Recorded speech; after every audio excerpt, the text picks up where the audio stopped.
ফেব্রুয়ারিতে ত্রয়োদশ জাতীয় সংসদ নির্বাচন। সারা দেশ প্রস্তুত হচ্ছে একটি অবাধ, সুষ্ঠু ও গ্রহণযোগ্য নির্বাচনের জন্য। কি ভাবছে সাধারণ মানুষ থেকে শুরু করে আগামীর জনপ্রতিনিধিরা, সে কথা জানাতে ডিবিসি নিউজের ইলেকশন এক্সপ্রেস ছুটে যাচ্ছে সব সংসদীয় আসনে।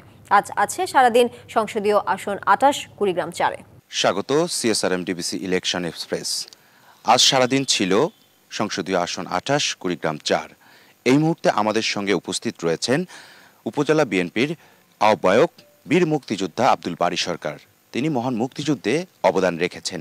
এবার তিনি সংসদ নির্বাচনে মনোনয়ন প্রার্থী। তো তিনি এইবার মনোনয়ন প্রার্থী সংসদে নির্বাচিত হলে তিনি যেহেতু যুদ্ধের সময় দেশের মানুষের জন্য কাজ করেছেন এবং তার নির্বাচনী এলাকার মানুষের জন্য কি করবেন সেটাই জানতে চাই। যে আপনি যদি নির্বাচিত হন সেই ক্ষেত্রে আপনার মানুষের জন্য কি করবেন, সাধারণ মানুষের জন্য? ধন্যবাদ ডিবিসি ইলেকশন এক্সপ্রেসকে এবং সেই সাথে স্বাগত জানাচ্ছি রৌমারী, রাজীবপুর, চিনমারির বিশাল জনগোষ্ঠী এবং এই অনুষ্ঠান পৃথিবীর যেখানে যে অবস্থায় থেকে শুনতে পারছেন তাদেরকে স্বাগত জানাচ্ছি। আমি যে কথাটি বলতে চাচ্ছি সেটা হচ্ছে, আমি বাংলাদেশ জাতীয়তাবাদী দল করি। দলের জন্মলগ্ন থেকে আমি এই দলের সাথে সম্পৃক্ত রয়ে গেছি। মুক্তিযুদ্ধে রৌমারী, চিনমারি, রাজীবপুর রণাঙ্গনে আমার অবদান রয়ে গেছে। আর সেইখানে সেই দেশপ্রেম থেকে আমি শহীদ জিয়ার আদর্শে ১৯ দফা কর্মসূচিকে বাস্তবায়নের জন্য তখন থেকে ধারাবাহিকভাবে রাজনীতি করে আসতেছি। এখন এই রৌমারীকে ঘিরে বিগত দিনে আমাদের রৌমারীকে ঘিরে, রাজীবপুর, রৌমারী এবং চিনমারিকে ঘিরে অনেক ঐতিহ্য থাকার পরেও, অনেক সুবিধা থাকার পরেও আমাদের উল্লেখযোগ্য কিছু অগ্রগতি হয়নি।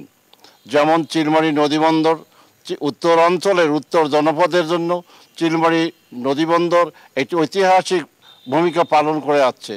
আমি নির্বাচিত হলে এই চিলমারী নদীবন্দরকে আন্তর্জাতিক নদীবন্দরে রূপান্তরিত করা এবং সেখান থেকে ব্যাপক কর্মসংস্থান সৃষ্টি করা, যাতে করে মানুষের সেখানে দৈনন্দিন কর্মের ফলে তাদের জীবিকা নির্বাহ করতে পারে, উত্তরোত্তর তাদের জীবনের উন্নতি আসবে। পক্ষান্তরে রৌমারী একটি অবহেলিত এবং জন অধ্যুষিত এলাকা, উল্লেখযোগ্য অগ্রগতি সেখানে হয়নি। আমি রৌমারীকে বলতে চাই এটা জিয়ানগর। যেহেতু জিয়াউর রহমান সেই রৌমারী থেকে যুদ্ধ করেছে, কাজেই আজও রৌমারীর মানুষ জিয়াউর রহমানের সেই গুণকীর্তন, জিয়াউর রহমানের সেই দেশপ্রেম নিয়ে আজই উজ্জীবিত। আমার বিশ্বাস ১৯ দফা কর্মসূচির মাধ্যমে রৌমারীর যেমন উন্নয়ন হয়েছে এবং আগামী দিনে বেগম খালেদা জিয়া এবং তারুণ্যের অহংকার বেগম তারেক রহমানের ৩১ দফা বাস্তবায়নের মধ্য দিয়ে আমাদের এই রৌমারীর উন্নয়ন ঘটবে। উল্লেখযোগ্য দিক হচ্ছে চিলমারী এবং রৌমারী এর মাঝখান থেকে একটা ব্রহ্মপুত্র নদ রয়ে গেছে, যে নদটির কারণে আমাদের সম্পর্কের অতীত ঐতিহ্য থাকলেও এই নদী ভাঙনের কারণে আমাদের বরাবরই দুঃখ দুর্দশা এবং আমাদের সম্পর্কের ফাটল চির ধরে।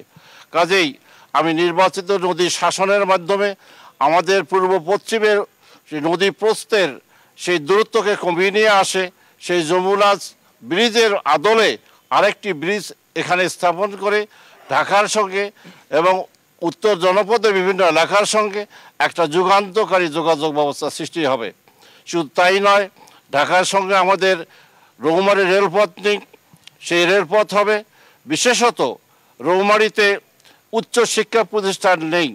শহীদ রাষ্ট্রপতি জিয়াউর রহমান যার ভিত্তি স্তর স্থাপনের মধ্য দিয়ে রৌমারী ডিগ্রি কলেজ প্রতিষ্ঠিত হয়েছে এবং আগামী দিনে আমরা বিএনপি এবং এই এলাকায় আমি প্রতিনিধিত্ব হওয়ার যোগ্যতা অর্জন করলে, জনগণের রায় পেলে আমি সেই রৌমারীতেই একটি জিয়া বিশ্ববিদ্যালয়, তত্ত্ব বিজ্ঞান ভিত্তিক তত্ত্ব বিশ্ববিদ্যালয় এখানে স্থাপন করব।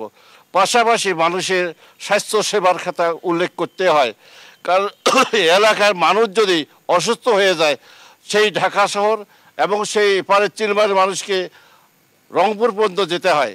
দেখতে দেখতেই সেখানে দেখা যায় রোগীর অকালেই মৃত্যুবরণ করে, চিকিৎসার সুবিধা থেকে বঞ্চিত।